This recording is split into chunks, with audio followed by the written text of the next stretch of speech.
Wi-Fi Sheep would like to say a huge thank you to all of you that kindly support us. Help us continue to bring new videos like this. Join patreon.com/Wi-Fi Sheep from just $1 a month. Hello, good evening, and a very warm welcome back to youtube.com/Wi-Fi Sheep with me, Tom. Now, it's come to my attention of late that I have been accused of sometimes being rather, how can I put this, negative in relation to some recent product releases, especially concerning the Raspberry Pi. I reject that. As I said before, I've always, quite liked Raspberry Pi. Raspberry Pi has been a big part of my life in recent years. But ever since the pandemic, I have taken issue to some of the decisions that Raspberry Pi made. And to be honest with you, some of the latest products, things like, especially the Pi 4, things started to go a little bit downhill for me. The 5, and then obviously the recent 500, and now the 500 Plus, or whatever they're calling it. And I just these products aren't really doing anything for me. So it was a very nice surprise, I have to say, when Arduino, which has now been acquired by Qualcomm of all things, has released what I think is a really exciting and amazing board. That, of course, is the Arduino UnoQ. Now, I don't know about you, but I'm already thinking about what my next Arduino Uno project might look like. And for that, we look no further than NextPCB.com. The days of home etching and hand milling copper boards are over, people. We don't need to do that anymore. It's not expensive, it's completely affordable, and it's in your grasp. If you are not doing this already, you really do need to look into NextPCB.com. If you're not quite ready with your own Gerber project just yet, there's loads of open source projects on the internet that you can download and get nextpcb.com to make the boards for you. I've got a special link for you. It's in the description to this video. So for your next PCB project, look no further than nextpcb.com. Okay, so let's just take a closer look here at the box itself. So mine's got a few labels on from the vendor it came from. But here it is, the UnoQ single board computer.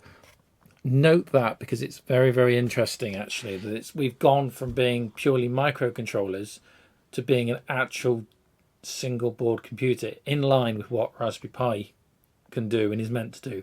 But of course, UnoQ can do a little bit more than a stock Raspberry Pi, which is what makes this so interesting. On the back, we have connectivity. So it has onboard Wi-Fi, Bluetooth. It has an MPU and an MCU, so that's microprocessor unit. And you can see here, it's a Qualcomm Dragon Wing, and the actual unit itself is a QRB2210. So it's part of the Dragon Wing brand of basically it's an ARM CPU. And then there's an MCU. This is the microcontroller, which is again another ARM chip. So this is the STM32U585.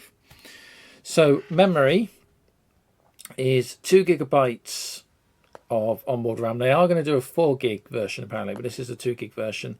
And there's 16 GB on this build eMMC, which means that you don't actually need an SD card to load the Linux operating system. Interfaces, cameras, CSI cameras, we've got monitor, keyboard, mouse, and there is a website here for getting started. So this is Qualcomm's entry into the single board computer hobbyist market.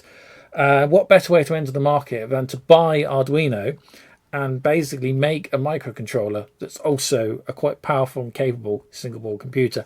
This is what's really exciting. The price of this for me, I bought it from a UK stockist, and this cost, including shipping and tax, was £45. So that's around 55, 60 US dollars. So it's certainly cheaper, or at least kind of equivalent to some of the Raspberry Pi products at the moment. So yeah, I'm really excited by this. So let's open the box actually. Let's have a look inside. First time actually opening to see one of these for myself. So we'll just, there we go.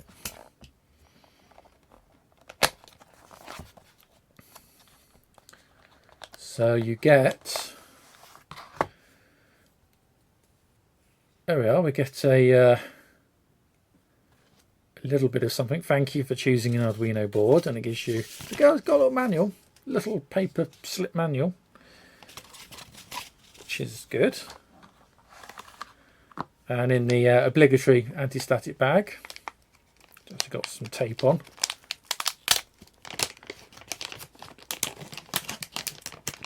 Here is the actual board itself.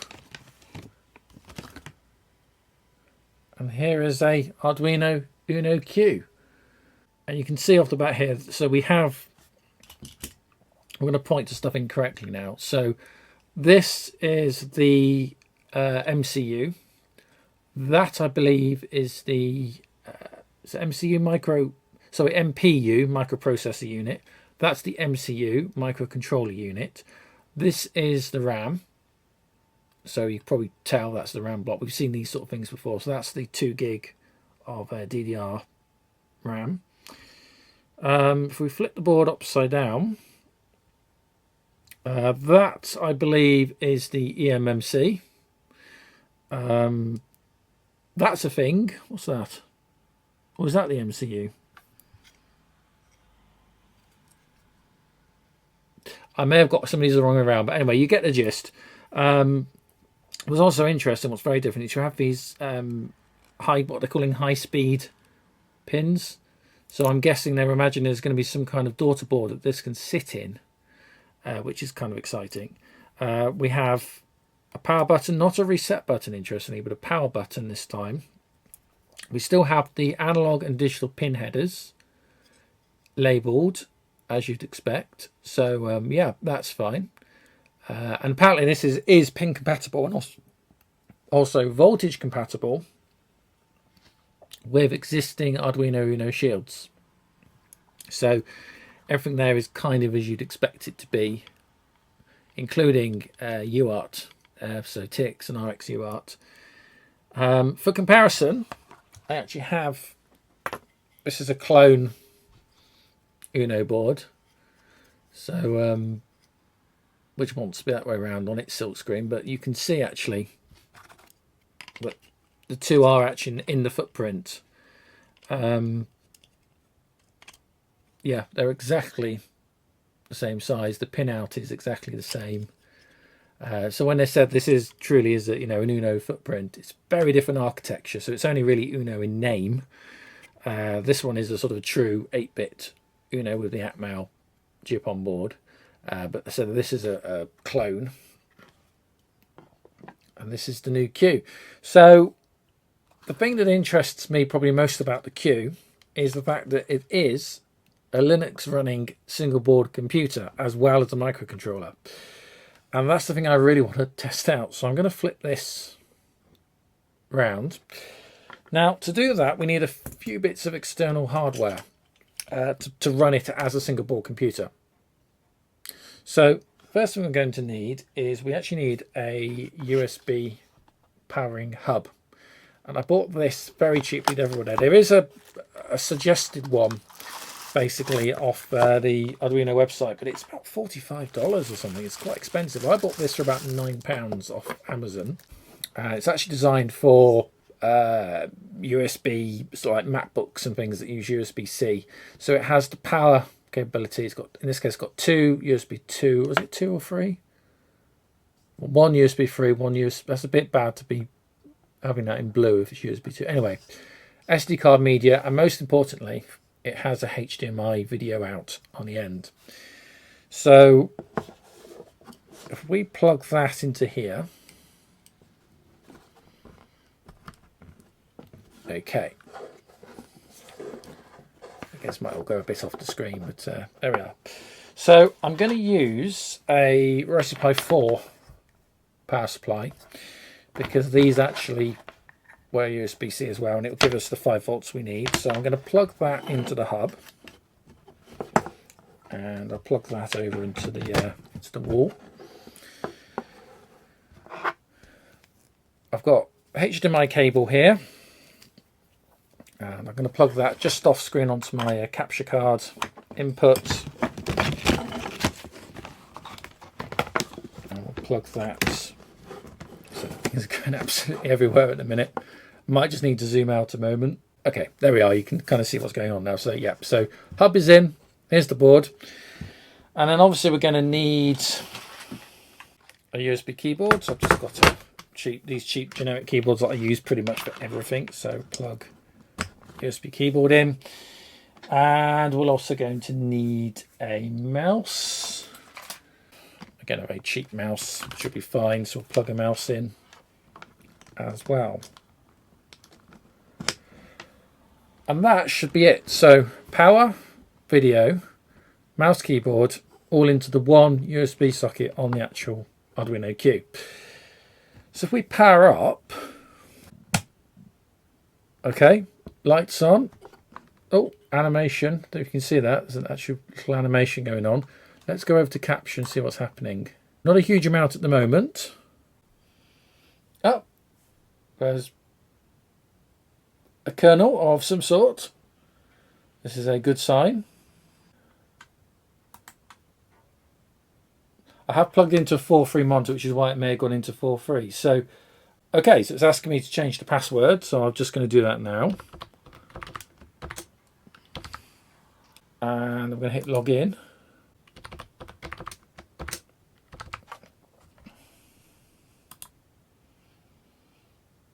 So this is a Debian Linux operating system base. So we're running with 2 gig of RAM. There we are. And we go straight into the Arduino App Lab, which is the new IDE. So what's really quite cool about this is you can program this Arduino without actually needing any standing infrastructure. The board can program itself. It is a self-running computer system. Now it's asking me for my Wi-Fi, which at the moment is that one. Password. I should have. Yeah, I need to go and sort out the password. So it wants to connect to the internet, basically. I'm just going to mute or minimize that. So we actually have a full Debian desktop with, is this XFCE? It is XFCE, which is one of my favorite operating environments anyway. So it's what we got on board. Web browser, file manager. I remind you, you're looking at the desktop of an Arduino Uno. Chrome web browser, and it's got Minicom on board, which I'm pleased about actually, because that makes total, which of course won't load without a, you need to set up flags basically in the terminal. And there is a terminal window. So it's pretty much a standard ARM-based Linux Debian, really, and we've got some tools down here. So there is the filing system for the device manager, I should say. Desktop documents. So pretty much what you'd expect from the Pi. It's nippy. It's nippy as well. So yeah, so pretty much what you'd expect from the Pi. The date's a bit off because obviously we haven't got. We haven't connected to the internet yet. Network setup. So it says do network setup. So yeah, okay. I'll go and dig out my Wi-Fi password again. Should write this down really. I'll be right back.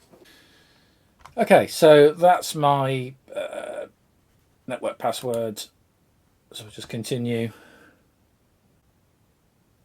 So now it's it's obviously connected. So it's connected to the internet via Wi-Fi, which is fantastic. While that's doing that, I'll just show you.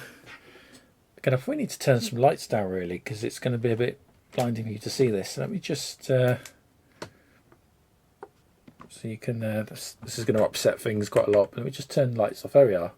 So you can actually see what it's doing at the moment. It has this matrix display, and you can see it's. Unfortunately, that's now a bit blown out, but you can see it's.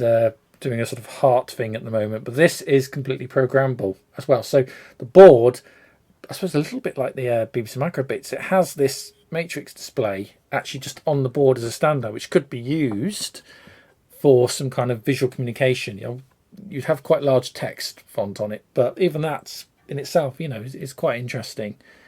Anyway, let's go back. So this is the Arduino App Lab. Now this kind of replaces the Arduino IDE. Again, this is running actually on the board itself. So, and we have some examples. So we have a QR or barcode scanner, blink LED, classic images or classify images, sorry, and detect objects on image, blink LED with UI, blink and LED via microcontroller using RPC calls. Let's just click this one then. This example shows you how to blink. So it's got support here for Python for the first time, as well as C that we're more used to. So if I go to this sketch, here we are. You can see here is basically this is the C sketch. So interestingly, bridge. So I'm assuming is bridge route to bridge. So is bridge now the link between the serial on the microcontroller and allowing us to see it? Possibly. So what do? I click. Yep, that compiles. That uploads. So is that what's blinking? I think so. Not sure. What did that do? Okay, yeah. And if we stop, I can confirm that's now stopped blinking the green LED. So, okay, yeah, that did a thing. So yeah, that did a thing. It's quite good really, because if you're more familiar and more comfortable with Python, here is basically a Python that does the same thing. Or for those of us that are kind of proper old school and still like our C, here is our C. I will say this is a little bit slow. There's a bit of that lag you're seeing is real. So this is a little bit laggy. Again, I stressed to you, I'm coming to this board not really knowing, haven't done a lot of research on it. So you're seeing this sort of for the first time. I have to say that it's interesting. It's very, very interesting. And I'm thinking this from a kind of hobbyist perspective. I'm also thinking this from an education perspective.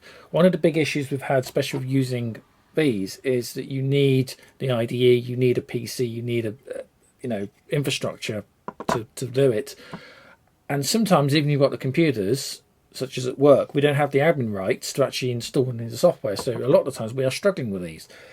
Because this is just does it all itself as a self-contained unit, that's really, really interesting, because it means we literally just need a hub, a keyboard, a monitor, or we could even remote access into these via the Wi-Fi, which is possible. So, yeah, it's interesting. It's different. I think perhaps it would be nice if we had the original IDE available. I don't suppose it's on here, is it? I didn't see it. Be nice if we had like developer tools. I mean, there is an ARM build of Arduino IDE that might actually work. It's very old. It hasn't been updated in a while, so it probably wouldn't be able to compile code for this, because AtLab needs to. This is the bridge between both sides of the system. So I doubt they've updated it actually. Let's go back to web browser. I'll just go over to Arduino. So.